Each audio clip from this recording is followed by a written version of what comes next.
When I first started speaking at all in the church, like every little thing was a distraction. Like if I had to get a drink, like that bothered me. If I had someone said something that bothered me. As time goes on, though, you get to a point where like nothing like that. I don't even hear people talking really anymore, or if someone says something back or shouts you down, like I don't even hear it. You're locked in like a seatbelt. Yeah, it doesn't.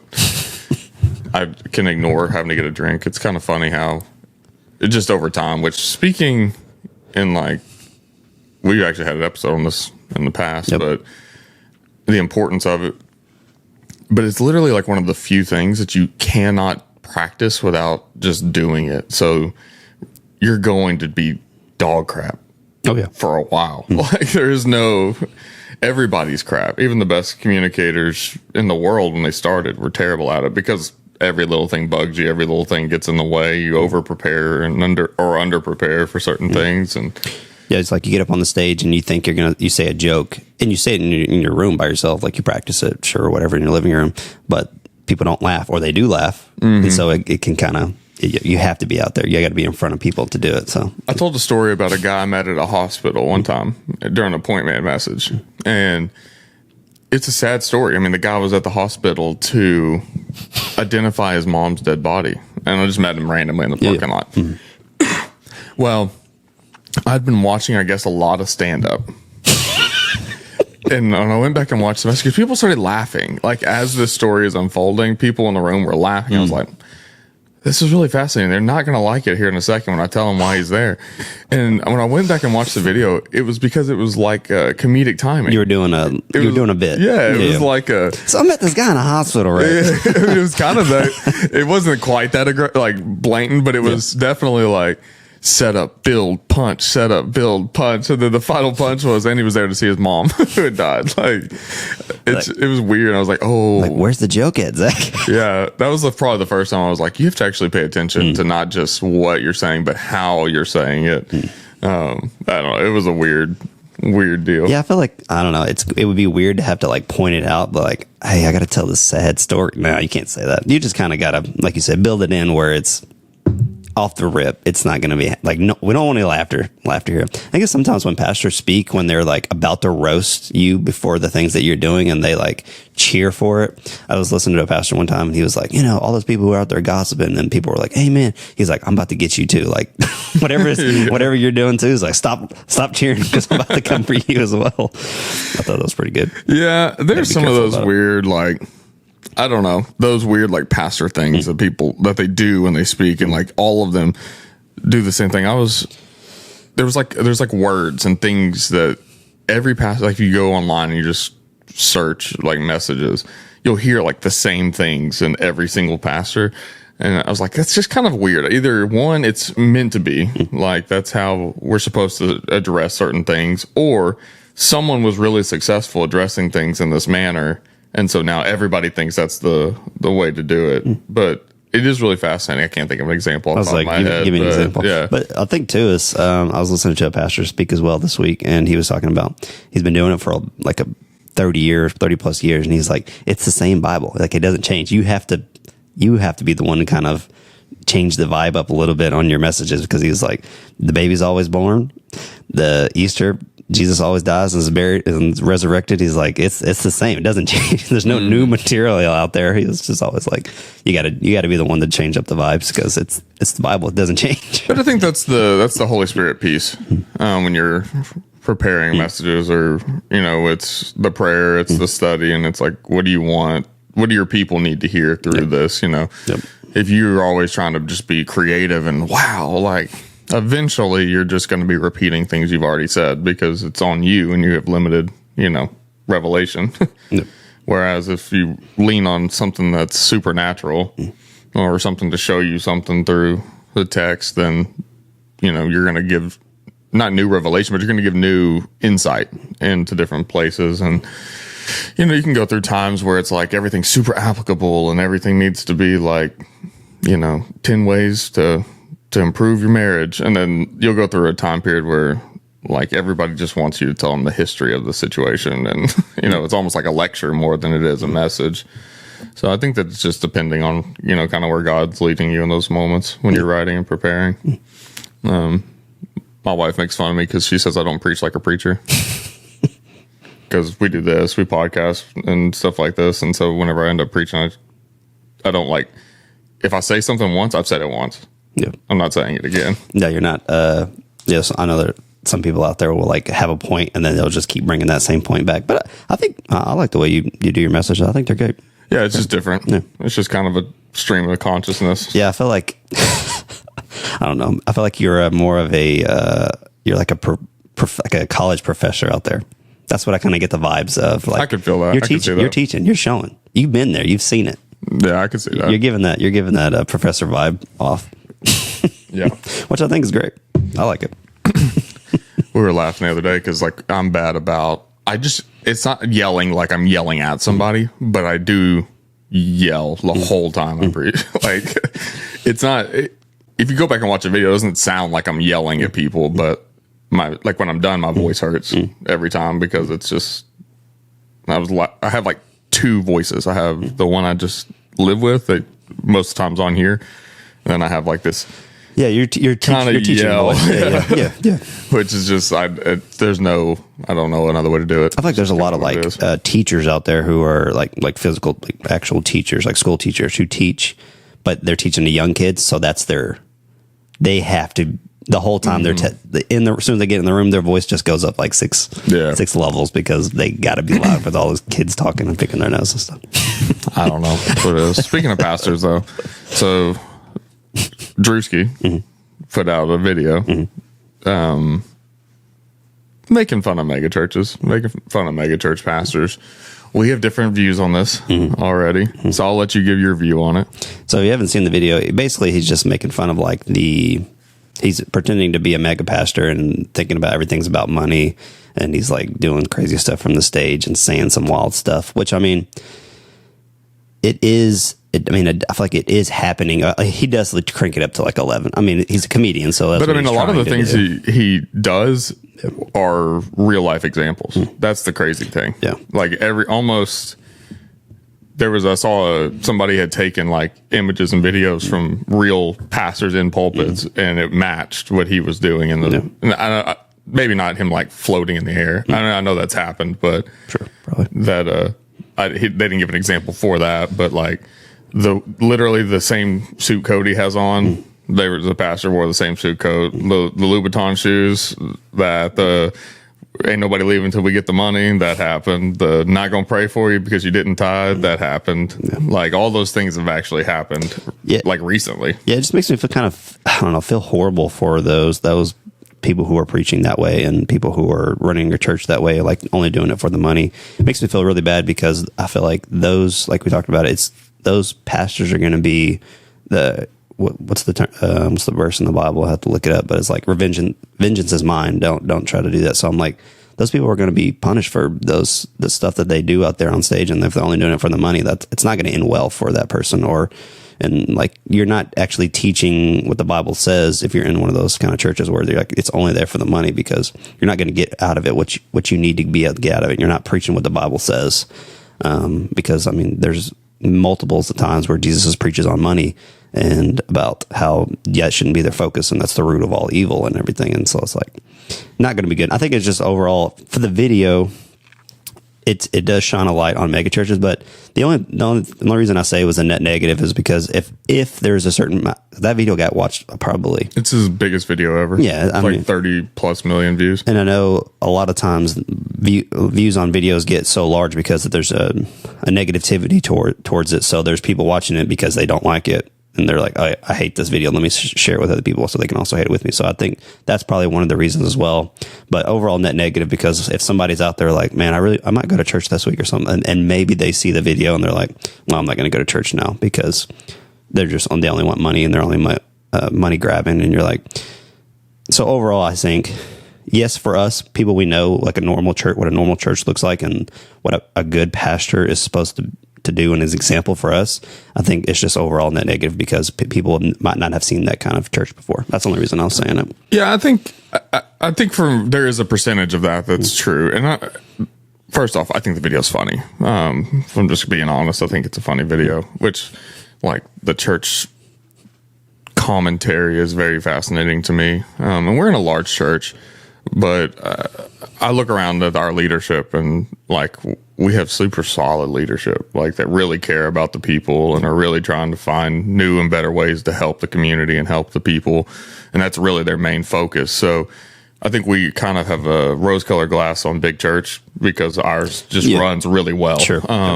But like the examples in the video are real. Like those things are actually happening in places, and pastors are really acting that way. And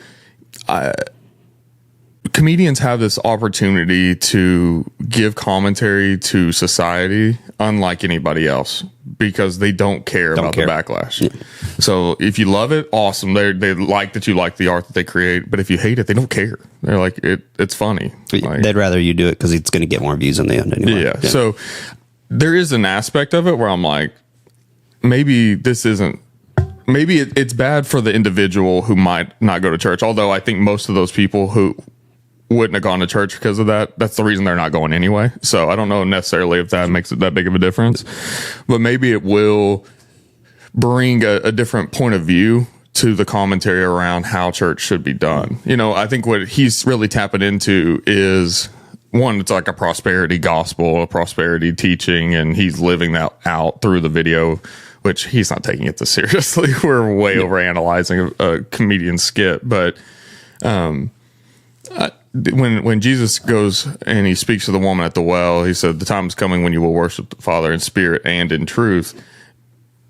That's really a bastardization of worshiping the Father in spirit. Like there is no truth connected to it. It's just an emotional feeling. It's just this like, you know, we're going to get excited and jump around. Everything's going to be great, but there's no truth.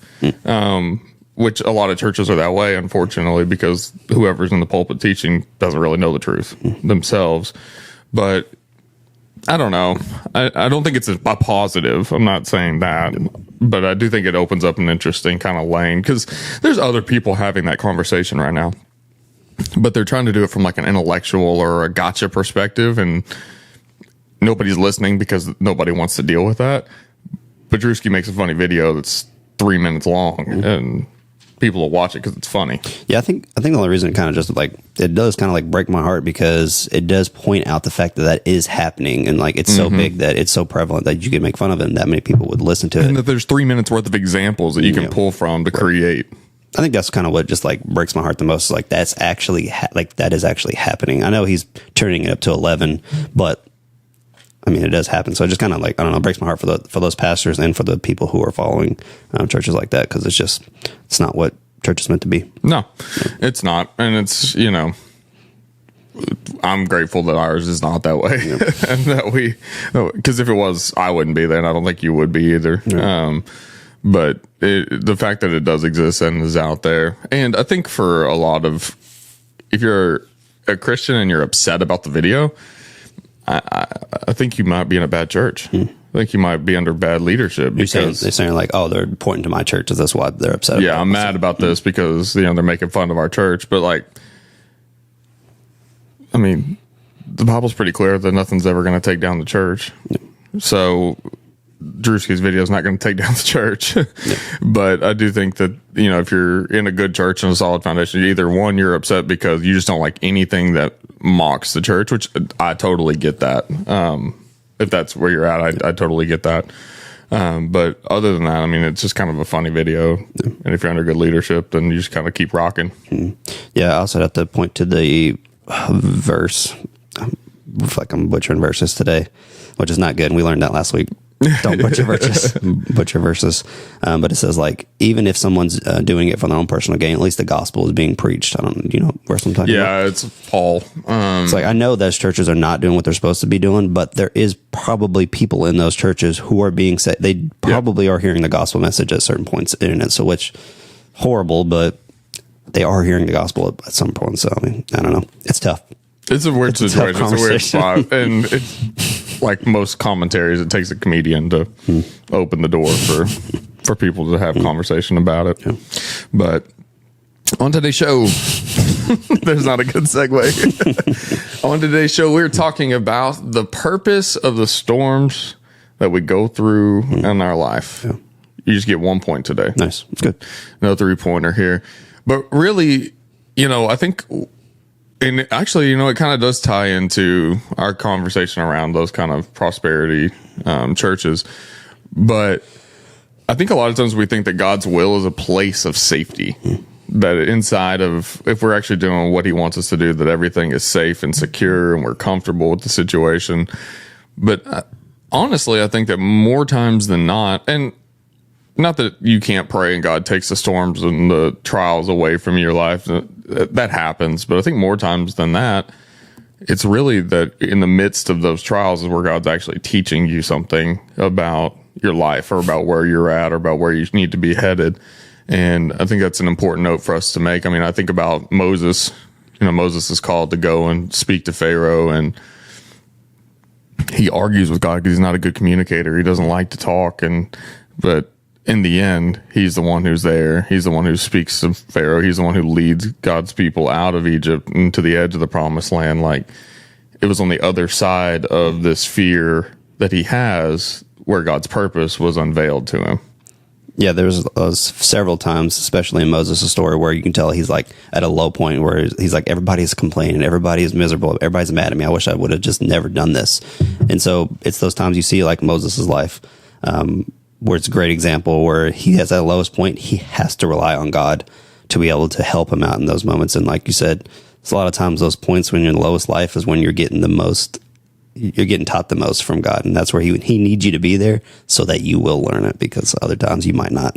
Yeah. I mean, for a practical example, like think about if you were to go for a run and you're in good shape and you can run 3 miles and it's no issue. And you run 3 miles every day at the same pace over and over and over again.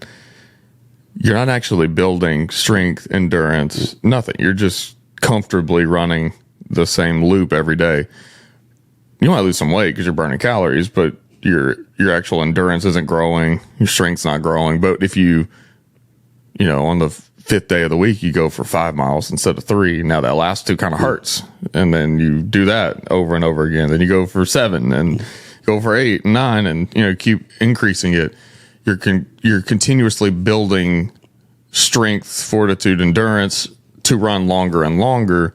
And I think when we go through trials in our life, those are the moments where our faith, we've been in this, safe cycle where we're in church, everything's good. We're in community groups, everything's good. We come to Pointman, everything's good. But then we hit a wall and we have to push through that wall and get on the other side of what was comfortable to find the significance in the situation. And that's, I think, where our faith is built. It's where it grows. It's where our reliance is exposed. I think a lot of those things only happen when we enter into a storm. Yeah, entering a storm too is multiples of different kinds of storms in your life, but it's never fun during those times. And you're like, why am I going through these times? And I know if we point back to like the story of Joseph, just read the story of Joseph, and you're like, there's so many times like he was in a storm, but in the end, God was blessing him because of it. And you're like, man, I'm glad that never happened to me. And you're like, but he would have never got the things at the end of the hardships, into the storm, if he hadn't gone through those storms himself. And the story turns out much better because of the actual storms that happened in his life. Job, very similar. Yeah, I figured we were going to bring Job up today as well. It actually wasn't on my list, but when you said that, but that's, kind of, now it wasn't his own creation, which I don't think storms always are. No. But, he goes from being the man to being nothing to being the man again through a storm, and that's the most egregious of storms that you could face in your life. Losing literally everything in your life to the point of, just wanting to die. Yeah. Which is, yeah. Oh, it was just his story is something I think a lot of people will point towards that story when you're going through a rough season in your life. You're like, man, just read the story of Job, and you're like, Job knows how I felt. Job knows what I'm going through, even worse than I know I'm going through. So I think that's why a lot of people will point to the story of Job whenever you're going through something. Don't you think that's almost like kicking someone while they're down? Like, whenever you're like, oh, I'm going through a hard time. Have you read about my servant Job? Like, it's like, is that really what you want to read? When it's like reading Ecclesiastes when you're already depressed. It's not really where I want to point people. Yeah. But that is what people, everybody will tell you, Romans 8:28, all things work together for the good of those who love God. Yeah. And were called according to their purpose. There's a purpose in this. And it's not that it's not true, but you hear it 12 times whenever someone you love has passed away or something. And you're like, I don't want to hear that anymore. Like, what's next? How do we go from here? Where do we build on from here? Yeah, you just got fired from your job and you're sitting home and you're like, I had no answers as a man.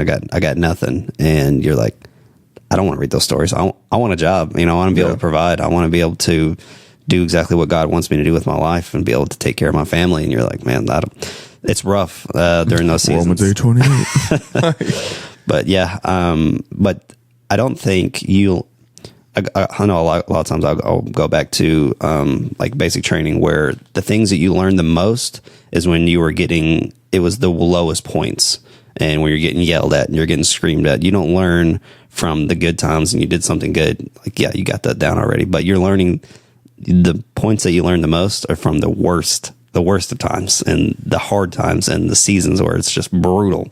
So I think that's one of the reasons why storms can be beneficial in our life. Yeah, sure. And I think it's important to note, rectify, or recognize. I don't know where I got rectify out of that, but recognize that, like, especially if you've been in church for a long time. I know in Pointman we used to do testimonies a lot when I first started. Like every other time we got together, a guy would get up and like give his life story, and you hear it's never the dude who's like, I've been in church my whole life.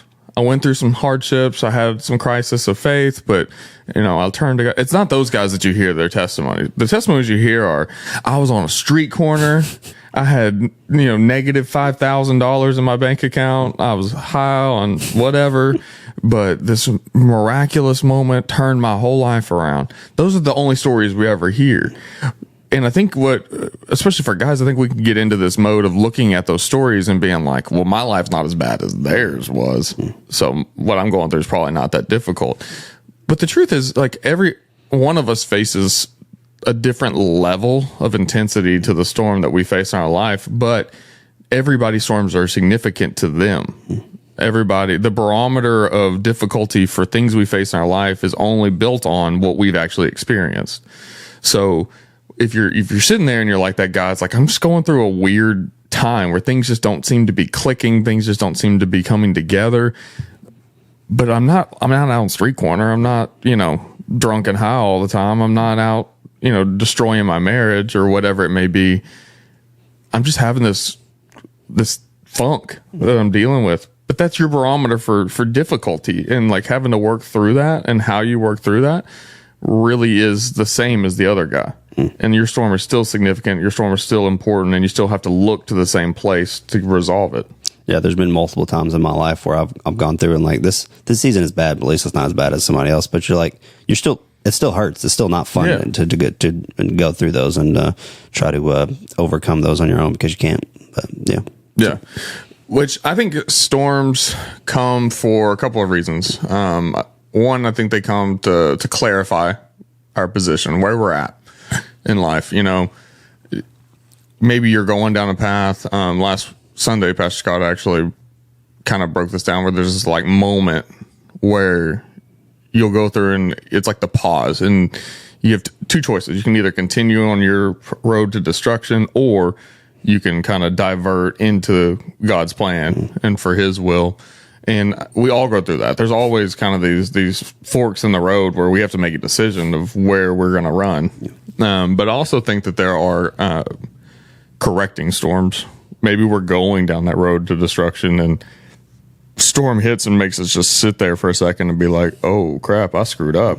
I made a mistake here. I need to turn around. And, I think it's God being the father figure for all people in our life. It would be silly for us to think that he doesn't correct us or that he doesn't intervene like any dad would for their kid if they actually care about their kid. Yeah. On a road to destruction, like, hold up, we need to get you back on the right. Yeah. Maybe you're rocking a bad attitude and you're in the back seat of a car and you're screaming and you're like, doing what you want to do, and God's like slaps that hand back and hits you in the leg. You're like, oh, maybe I shouldn't be doing that. Make me pull this car over, boy. But there's definitely times in your life where if you didn't get punished, if you're not going through a rough season, if you're not going through something, you wouldn't change your attitude. You wouldn't change your decisions you're making, the bad road that you're headed down.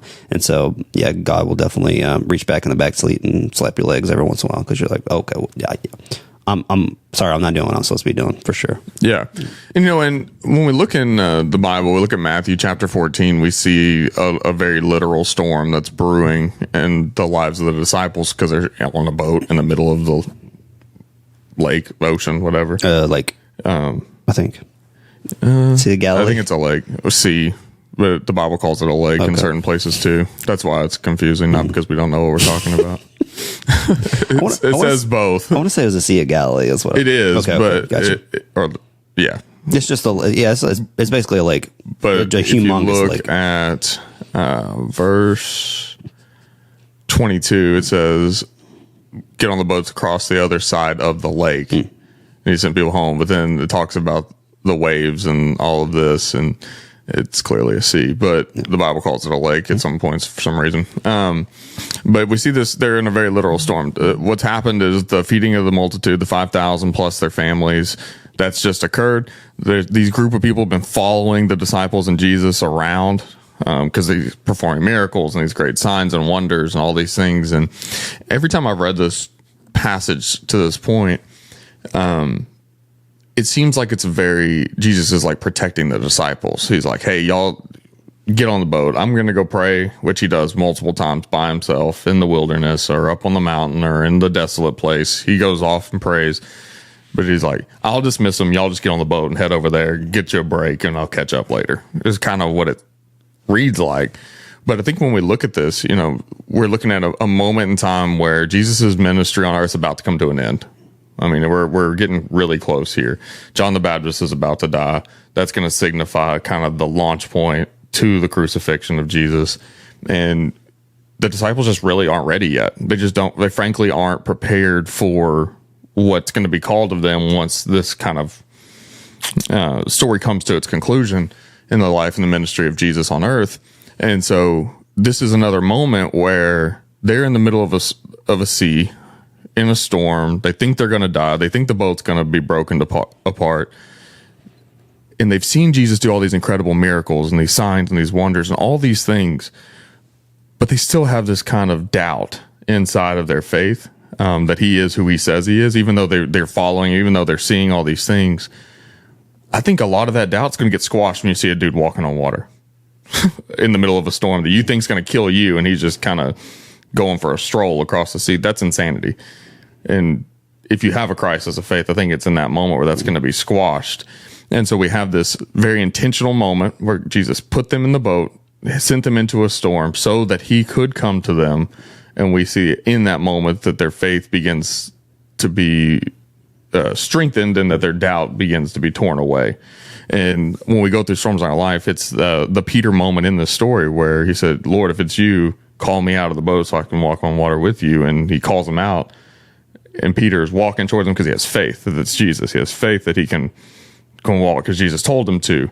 But it's whenever he looks around and sees the waves and sees the winds and sees the destruction he starts to sink, and reaches out for Jesus to help him.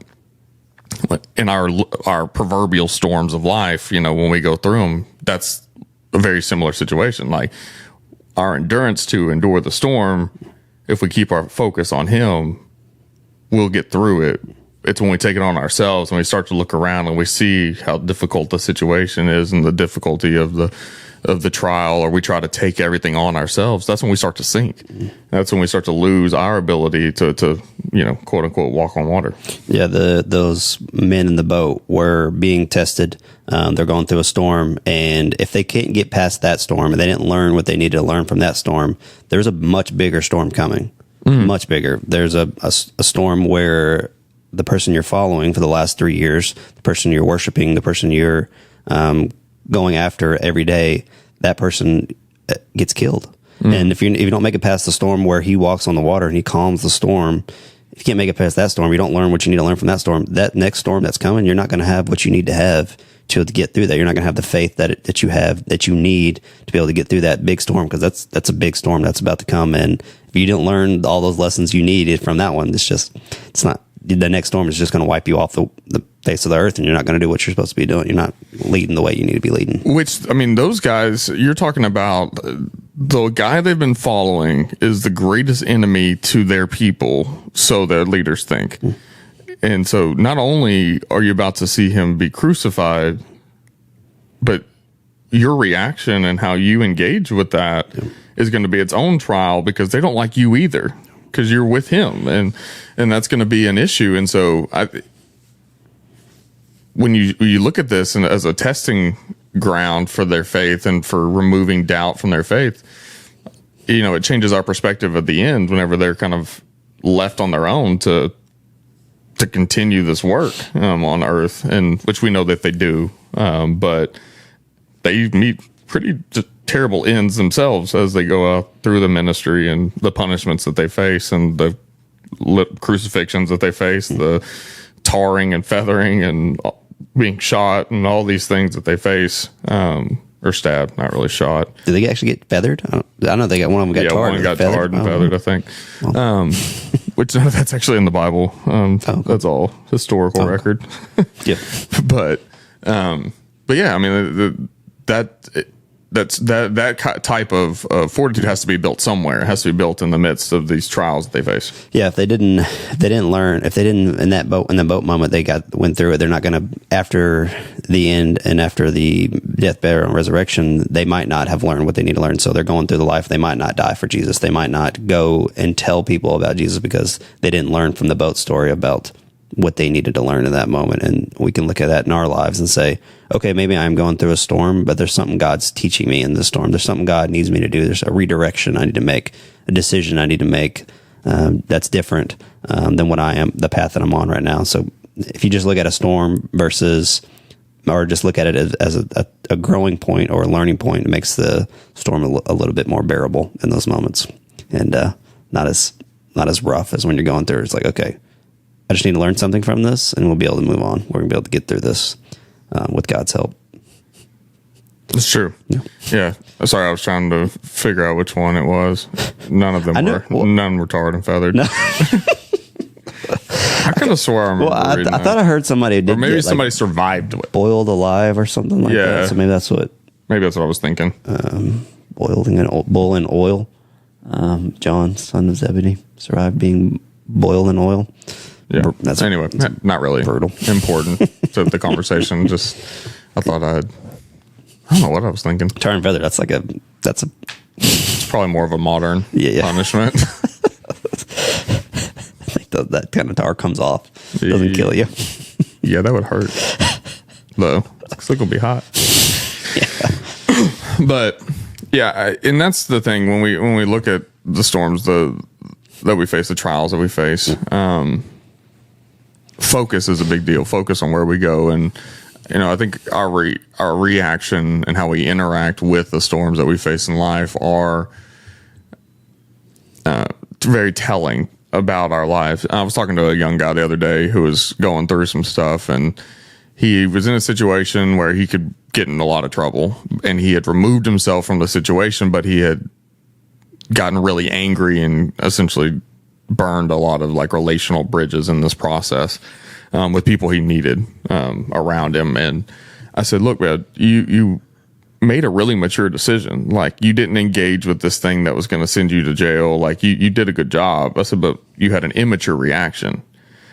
And when we go through life, we can make mature decisions in the midst of a storm, but we can also have these immature reactions where we may push through, which we need to, but then we may have a crisis over here in this other aspect, and we respond immaturely to that.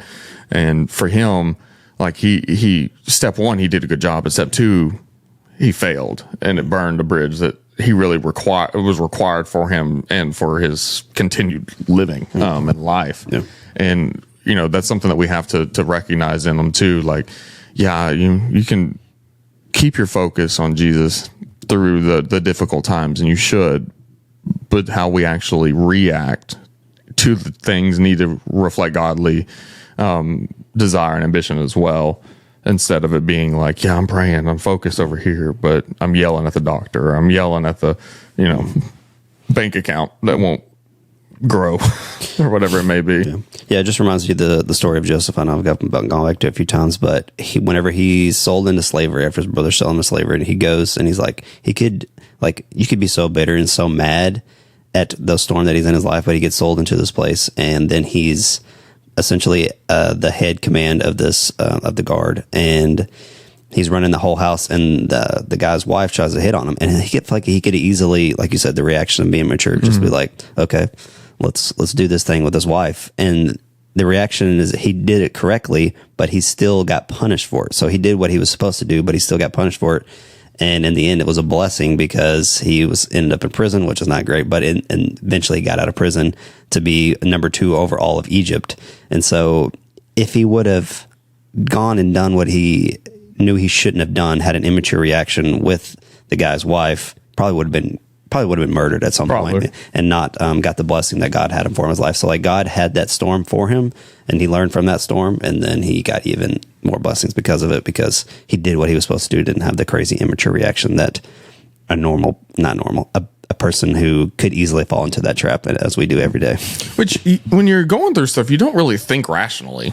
A lot of times you're grasping at straws for a solution, which, look at the Peter of the situation here, and when he's walking on the water, he looks around, he's like, oh, I can't control this, and so he sinks.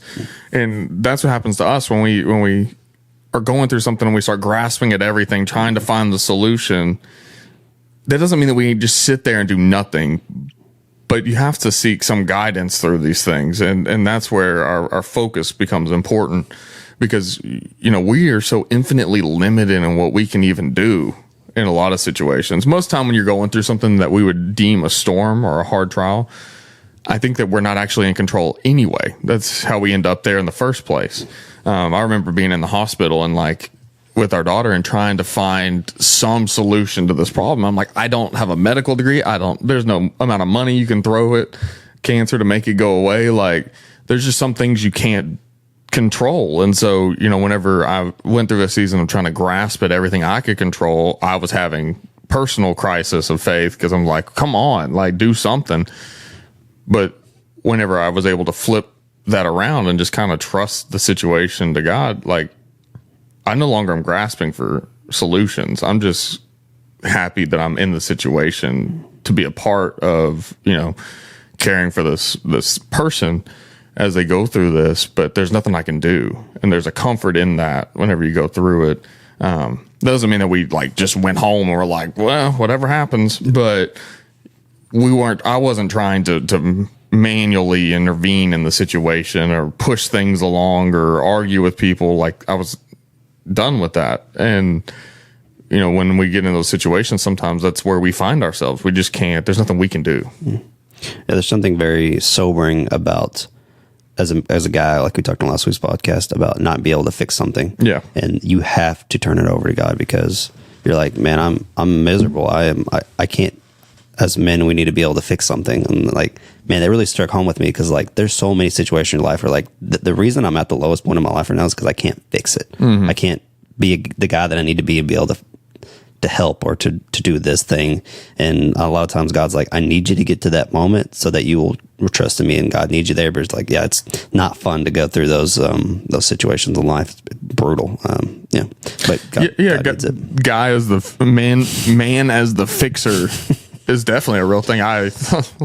This week, actually, Wednesday night, we have a deadbolt at our house that is rusted. It was rusted, and it was grinding a gear to get it to open and shut, and we had to do it multiple times a day. And I was like, all right, I'm getting a new one. And it's not a hard project. It's literally 4 screws, but everything was rusted, so I had to get a hammer out and knock the thing out of the door and put the new one in. And when I got done, I was like, I'm the man. I'm a man. I fixed the door. And I'm proud of this little victory that I have. And we like the little victories as men, and sometimes they don't come when we're going through hard times, and sometimes we have to endure long stints without many victories. to get to the end solution. Yeah, there reminds me of a story. Me and JC actually had a flat tire on the side of the road one time, and I know how to change a tire. I've changed many a tire before in my life, but I couldn't unscrew the, you know how like some cars have like the little small tire in the back, like underneath the floorboard. I couldn't unscrew the tire to get it off of the little tie down, because it's tied down by like this. It was like a wing nut, a rusted wing nut, and I had nothing to get it undone. And dude, I was so frustrated. I was so mad. Like, I could easily change this tire, but I cannot do this in this moment. And me and Jason just prayed, like, I don't know what, I just, like you said, to get that lowest moment, we couldn't get it off. And God sent somebody to give us a wrench to get it off. Somebody just randomly had a wrench, stopped, and it helped us. So that was awesome. But in that moment, yeah, you're like, dude, I can't change this tire. I know how to do it, but I cannot do it. And it's just, as a guy, that's so frustrating. So like, makes you feel like emasculating you, and like, you're like, dude, I could do anything. I'll break my hand trying to get this thing off. I'll bloody my hand, whatever I need to do to get it off. But yeah. And I think it's important to, you know, when you look at the Peter moment here, Jesus doesn't say, well, why can't you swim? Or why don't you have enough courage? Why are you freaking out because of this water? He not chastised him, but he corrects him based off his faith. And so it wasn't that Jesus was thought he was equipped enough to walk on water, that he had the courage to stand up in the middle of a storm. He was just upset with him because he lacked faith in the situation, that the Lord that called him out of a boat in the storm to walk on water, that he lost faith somewhere between the boat and him. And those are the things that I think we have to think about in our own personal lives when we go through things. Is like, it's not necessarily about what we can do. It's not what we're equipped to do in those moments, as much as it's where our faith is and where we're focused on. Yeah, the situation is going to happen regardless. Whatever the bad situation you're in, it's going to happen. Like, nothing you can do to change it. So you can look back on it and you say, well, I either had faith that it was going to turn out well, or I had faith that God was going to help, or I had faith that God was going to get me through it. Or you could look back and say, I had no faith. I was a wimp. I didn't have any sort of going through the whole situation. I could have looked back and be like, God's going to take care of it. And you didn't. And you look back and you're like, if I had just, the situation unfolded regardless if I would have had faith or if I didn't have faith. But if you look back and you're like, you had faith, you would have encouraged someone else, or maybe God would bless you because of that. And so, I don't know, having faith, I think, is a huge key, because the situation is the situation, but let's have faith that it's for our betterment in the end anyway. So for sure. That's good. Well, hey, you got anything else? I think if you're going through a storm in your life and you're like, there's no end to it, or there's like, why is this happening to me? I would just encourage you to keep the faith, and to also read a little bit of your Bible, and know that God could possibly be teaching you, or could be redirecting you in your life. Because I know the storm it sucks. It's not enjoyable. It's not enjoyable in the moment. But God's like, hey, I got something for you, or let's learn something from this moment, and God's got something a little bit better for you, I believe. So yeah. I completely agree. Yeah, pay attention to what He's trying to teach you. Ask the questions. Yeah. What am I supposed to see in this? What are you teaching me in this? And quit worrying about trying to pray away the storms in life, because sometimes they ain't going away. Yeah, it's going to happen. Yeah. Pastor Scott one time said that storms are inevitable. You're either going into a storm, coming out of a storm, or one is on the horizon. They're always coming. They're always here. And they're a reality of life that we have to deal with. Yeah, but it should be encouraging, because like, if you're in it, it's going to end eventually. The storm passes. You are going to get to the other side of it. So we're praying for you out there if you're going through a storm right now. Yeah. I hope all is well coming up very soon. Yeah. Keep the faith, as Luke said. Exactly. Hey, I do want to tell you about some things we got coming up before we get off here today. One, community groups are going on right now. If you're in the Central Arkansas area and you're not plugged into a community group at That.church, go to That.church/community. There's groups that meet all week. Find one and get involved. Bring your wife or girlfriend, whatever you got. Bring them with you. Go to a group. Enjoy a time of fellowship, learning, and growing with a group of people. There's very few things that match that inside of the church. And then 2, Pointman is coming up. So February 25th, we'll be back live and in person, and Sherwood will be at the Greens at North Hills. And then in Cabot, they'll be at the Cabot Community Place. You can go to that.church/Pointman for more information on semesters and for contact info and all if you're interested in that. As well as we're doing some online stuff coming up in the next little bit. Working on that. So hopefully we'll get that unveiled so you can be a part of an online community here with us. If you're not able to join us in person for one reason or another. So be on the lookout for that as we kind of start unveiling and launching some of that here in probably the next couple of weeks. Yeah. So, hey, I'm Zach. I'm Luke. See you.